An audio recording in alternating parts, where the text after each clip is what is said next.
Hello, thanks for joining me here today. There's something powerful that happens when a body of believers doesn't just attend church, but actually joins the work.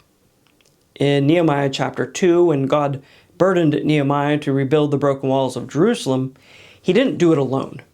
He gathered the people and he said in verse number 17, "Come and let us build up the wall of Jerusalem, that we be no more a reproach." And the people answered, "Let us rise up and build." They joined the work. Now, today I want to challenge you not to just come to Hope Baptist or your local church, whatever your context is here, but to truly join what God is doing there. And I believe there are 7 ways every one of us can do that. Number 1 is to pray. This is where everything starts. Nehemiah didn't pick up a stone before he bowed his knee. Before you can join the work outwardly, you have to be connected to the Lord inwardly. You should pray daily for the ministry.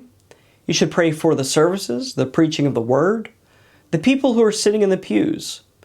When you pray for the local church, you become invested in it, and God uses that investment. The effectual fervent prayer of a righteous man availeth much, says James chapter 5 and 17. Number 2, be faithful. Hebrews 10 and 25 says, "Not forsaking the assembly of ourselves together." God designed the church to function as a body, and a body can't work right when members are absent. Be faithful to the services. Sunday morning, Sunday evening, and even the midweek services. Your presence matters more than you might even realize. You encourage the pastor, you encourage one another, and you put yourself in a position to receive what God has for you. Number 3 is to join the church. There's a difference, yes, between visiting a church and belonging to one. Membership is more than a name on a roll. It's a covenant commitment to this body of believers. When you join the church, you're saying, I'm not just passing through, I'm here, I'm accountable, I'm part of this family. And that kind of commitment honors God and it strengthens the church. Number 4 is serve. Every one of us has been given gifts, and those gifts aren't meant to just sit on some shelf. We need to find a place to plug in, help with setup, maybe greet visitors, work in the nursery, sing special music, help with the kids' class. And there are so many more. All you need to do is ask.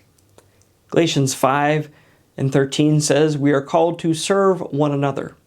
The church doesn't run on one person, it runs on a body of willing servants. Be one of them. Number 5 is to give. I know this one makes some people uncomfortable, but the Bible is clear. Malachi chapter 3 and verse 10 says, "Bring ye all the tithes into the storehouse." Giving is an act of worship and an act of faith. When you give your tithe as an offering to the church, you're literally funding the work of God in this community and beyond. The lights stay on, the gospel goes out, ministries are sustained because God's people give. Don't rob yourself of the blessing of being a giver. Number 6 is to encourage others. The church is not just a place you come to receive, it's a place where you pour into others. When you sit in the pews, look around you. There are people in these seats who are fighting battles you know nothing about. A kind word, a hand on the shoulder, a text that says, "I'm praying for you," maybe even a card in the mail. Those things matter eternally. Hebrews chapter 3 and 13 says, "Exhort one another daily. Build relationships. Be the kind of church member you'd want sitting beside you on a hard day." And finally, number 7, invite others. The fields are white unto the harvest. Jesus said so in John chapter 4 and verse 35. Your neighbors, your co-workers, your friends, your family, many of them are one invitation away from hearing the gospel. Don't assume they won't come. Don't assume they're not interested. Just invite them. Come and see. That's what Philip said to Nathanael. 2 simple words that changed a life forever. You never know what God will do with a simple invitation. So there's 7 ways to join the work. Pray, be faithful, join, serve, give, encourage, and invite. None of these are extraordinary. They're not reserved for the super spiritual. Every single one of us can do these things right where we are, starting this week. The walls don't build themselves. Nehemiah's people rose up and built, each one working on the section right in front of them. And that's all God is asking of you, to rise up, to join the work.